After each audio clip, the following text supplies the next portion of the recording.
AVC, Steve, FlipSideCT here. Thanks for joining me.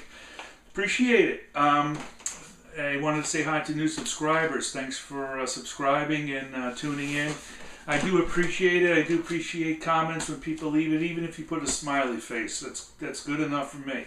But anyway, I have some record store finds I wanted to show. But first off, I wanted to tell you, if anyone has a subscription to Netflix, there's a good Bob Weir documentary. It's called, I think, The Other One.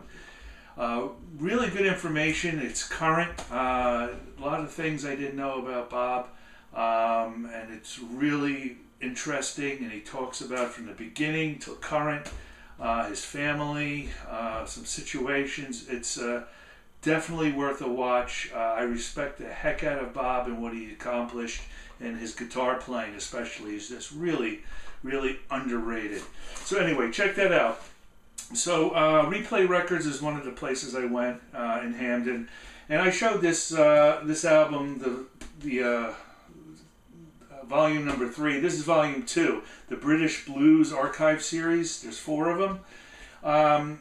So I was talking to Doug, the owner, and he was telling me this is Immediate Records who put this out back in '68, and they sort of went on the wayside, and this was a reissue in '71 by RCA. So this has Mayall, has Savoy Brown. It has some songs by Clapton and Page. I don't know if they're common or if these are just songs made specially for this album. Dragging My Tail, Who's Freight Loader, and Choker. So they both play on. You could hear it in the songs. Savoy Brown is on here, and Jeremy Spencer. So this is really cool. I need 2 more. He has a 3rd one, and then I'll need the first one. Okay, so when I went to Red Scroll Records, I actually went in looking for this record, and I didn't find it until the last little corner box that I went through. This is Frankie Miller Band. Frank is Scottish. He came up around in the 70s, played with Robin Trower, and helped out and worked with Phil Lynott from Thin Lizzy. But he has his own solo work. These albums of his are great. I really enjoy his work. He has a great Bob Seger sound. Bob even acknowledges him and covered his music, Ain't Got No Money. They toured together. So if you're a Bob Seger fan, check this guy out if you like that style. The Memphis Horns are on here. Thought of all the man who would never sell their soul, and I saw myself standing on the rock. Land of the glory, land of the free. And he's done a lot of work. He almost died of a brain hemorrhage in '94. He was going to make a band with Joe Walsh and Nicky Hopkins. I can't even imagine what that would have been like. But he basically moved on and done film work and acting also. A real active guy and great albums. Really enjoy this. This was a no-brainer. I am so glad I found this. This is Paul Kossoff.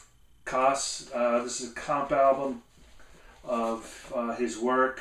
Paul Kossoff was the guitarist for Free, and all of you have heard of his sound. Rated top 50 maybe guitarists ever. Just so good. I am so excited and glad that I got this record. Those of you who are familiar with him know what I'm talking about, but if you don't, check out Paul Kossoff, and if you can, find this album. This is from '77, this comp.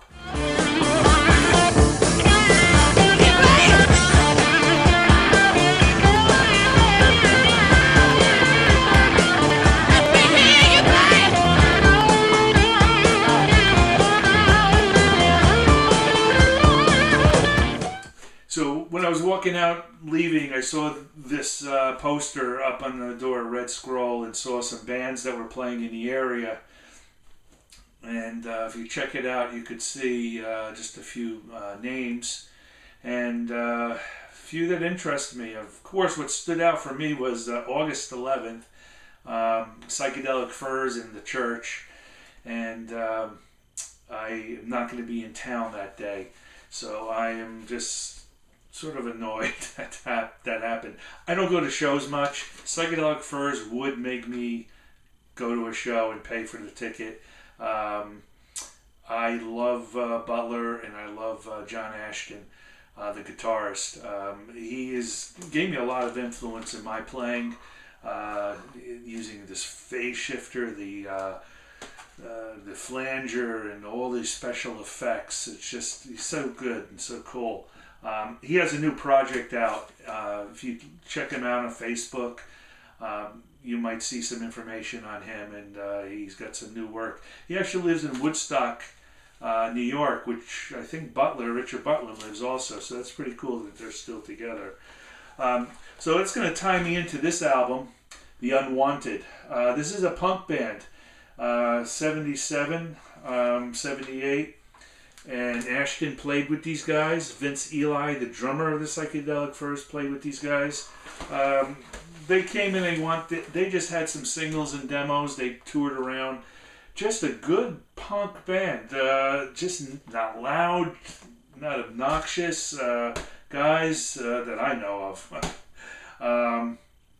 And they toured around with many folks, and they have some reggae on here, which was really huge back then. Police all over the place, they pay for by the council rates. Shady men with shady mags, going around and collecting their facts. I don't want your secret police, I don't need your spies, I don't want your private eye. So this is The Unwanted, and I was really glad. So these albums I got from Academy Records on 12th Street in Manhattan.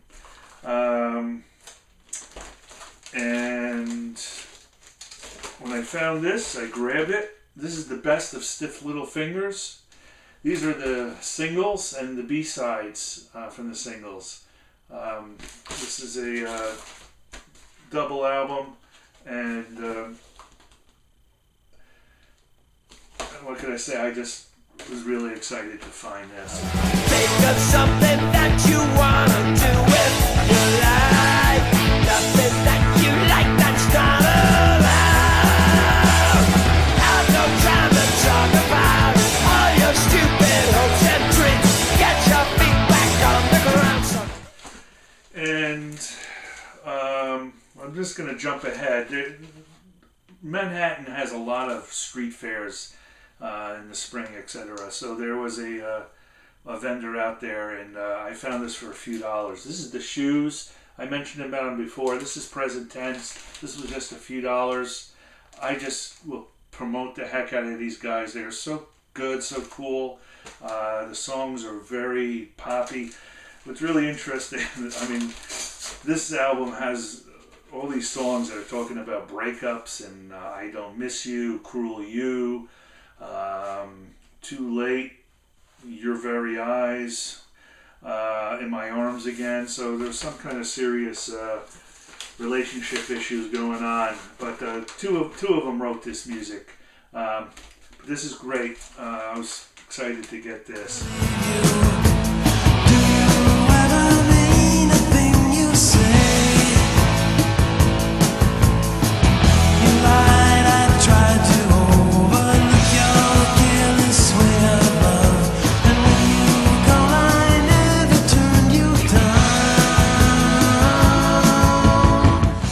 But not least, I needed this album. I had it. I can't find it anymore. This is the original and the great and powerful New York Dolls.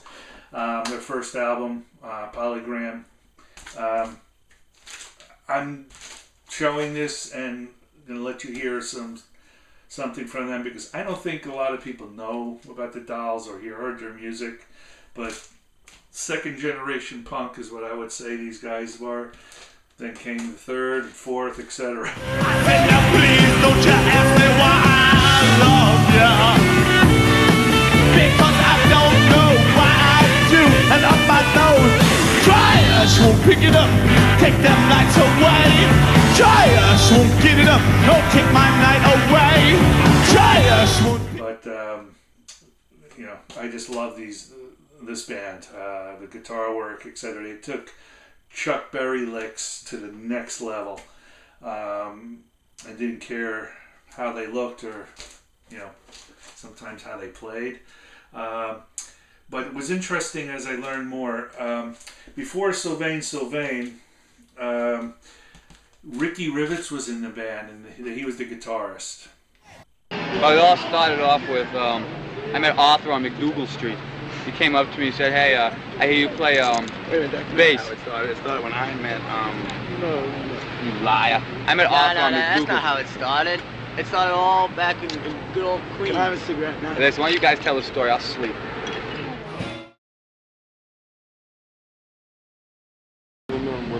Was Sil in it? Nah, Sil wasn't in it. Rick Rivets got too lazy, so we got him. Sil. Yeah, Rick Rivets refused to show up for Rick. I'm leaving soon to be the first rock star on the moon. I said, Ma, I'm leaving soon to be the first rock star on the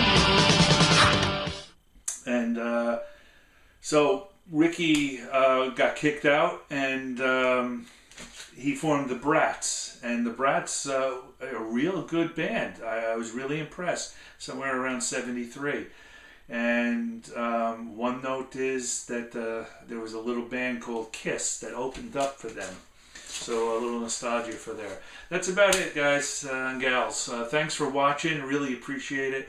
Keep your videos coming. I'm watching. I'm sure everyone is. Vinyl community is great. I'm glad you're all around. It's wonderful. Talk to you soon. Bye-bye.